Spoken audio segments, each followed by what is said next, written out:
Google is a great resource, except when your teacher's asking you for research. In this task, you may want to try using Google Scholar or a database. The database is the better option. When you use Google Scholar, a computer actually pulls journals and articles. However, sometimes it's inaccurate, so you need to be aware that not all of the articles that Google Scholar pulls will be scholarly or peer-reviewed. So what's the difference between Google Scholar and a database? With a database, you must have a subscription. Our library does have a subscription through TextQuest, which is a state resource for databases for public schools. All resources found in databases are peer-reviewed and they are considered scholarly. So why should you use databases? Why do you care if an article is peer-reviewed? Well, when you want to use a peer-reviewed article, because experts in the field have reviewed and checked the article for accuracy. By checking the article for accuracy, the source is said to be credible. You can trust that the source is right. Well, what databases do you have access to at Tidwell? At Tidwell, you have access to several databases, and the one you will be using for this activity is Gale in Context. You can locate this database by going to the Tidwell Library page and then clicking on Resources, and then you can scroll down and click on Gale. Once you do that, you can see Gale in Context. That is the resource you will be using for this activity. So let's just do a search. Let's search Dr. Seuss in Google.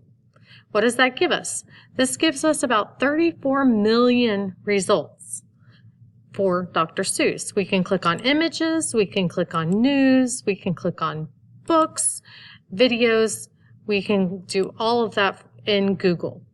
Well, what does Google Scholar give us?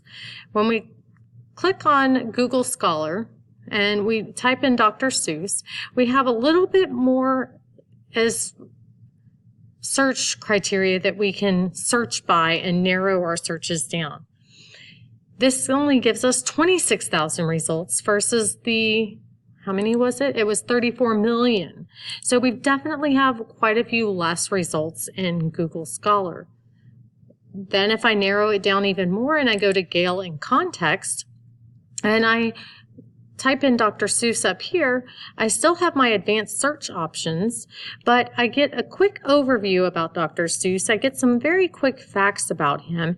And then if I scroll down a little bit more, I have on this page, I have 7 reference articles. I have 9 biographies, 135 magazines. I have 18 images, 61 news articles. I have 1 video, and then there's a possible 11 possible audio clips. Now, as I scroll down within these results, it's going to give me a short little list of each of the things that a couple of the articles that I might find in each of those sources. So I can see what it is that I might possibly be looking for and then be able to click on those different sources as opposed to looking at all of them. When I go back to my slideshow of why databases, databases give you a lot more search options. Your password that you will need for Tidwell for any of our databases will be T1T@NS.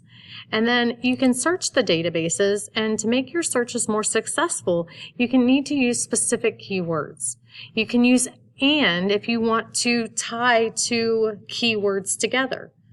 You can use "or" if you want to see 2 different things. You want to include multiple things in your search, or you can add the word "not" to your search to help you get rid of certain items that you don't want in your search results. You can also specify a date range. Maybe you want to see things from 2009 to 2019. Maybe you want to only see the last 5 years. Maybe you want to see the last 20 years. So you can definitely specify your date range.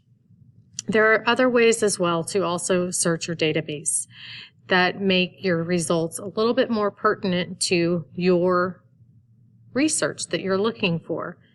I'm going to pause the video right now so that you can go through and begin searching databases to see what you can find and how it narrows it down from Google to Google Scholar to our databases. Now that you've found your sources, you must cite your sources.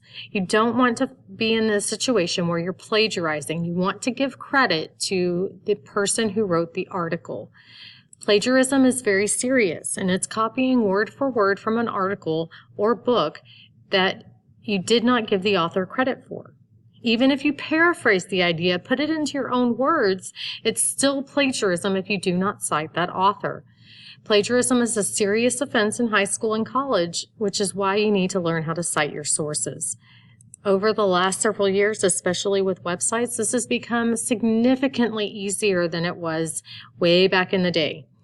So many websites and databases, they already cite the source in the format you need. You just need to look for that citation. If the website does not cite the source, there are also citation creators that can help you with your citation. Most of the time, you just need to put in the web address and it'll fill in all of the information for you. You need to check it and then it'll create your format. Most of the time, you need an MLA format, and that will create your citation for you. So let's go back to Dr. Seuss. If we look at our Wikipedia or we look at Seussville, the art of Dr. Seuss, Britannica, remember, has, they are a database. They are also an encyclopedia way back in the day when we used to have really big volumes of encyclopedias. And if I look on here, I see that it has cite. So I can click cite, and it gives me all of the information I need to cite this source. Now I can copy this URL.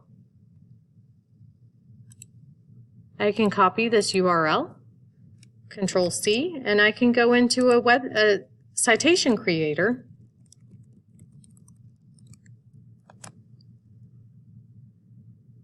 And this citation creator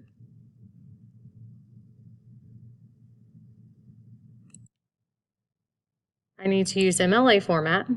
I'm going to just put in my website address. I'm going to search my websites, and then I'm going to select it, and then it tells me all of the information it found. What they could not find is the publication day, month, year, and the publisher or the sponsor. I'm going to go to the final step, and I'm going to see if I can find that information on the website. Is there a person who actually wrote this? It was written by the editors. So I'm going to go back to my citation machine, and it was an editor. I'm not going to add an annotation. The date it was electronically published. So let's see if we can find a date where it was electronically published.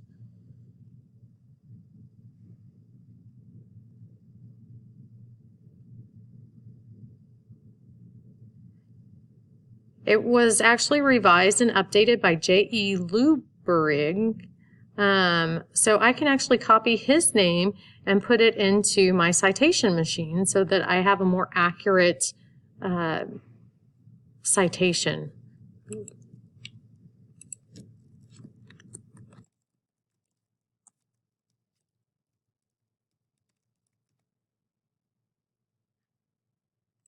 And it doesn't appear to have a date for our citation, so I'm just going to leave that blank. And then I'm going to click Create Citation. Now here is my citation.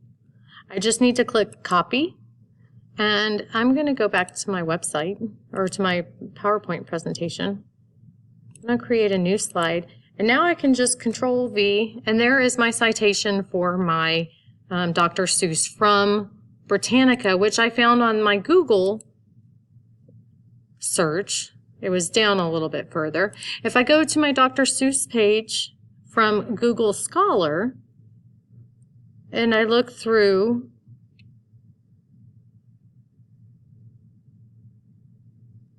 not finding anything that is something I want to click on. They look like books. If I look in my Gale in context and I look at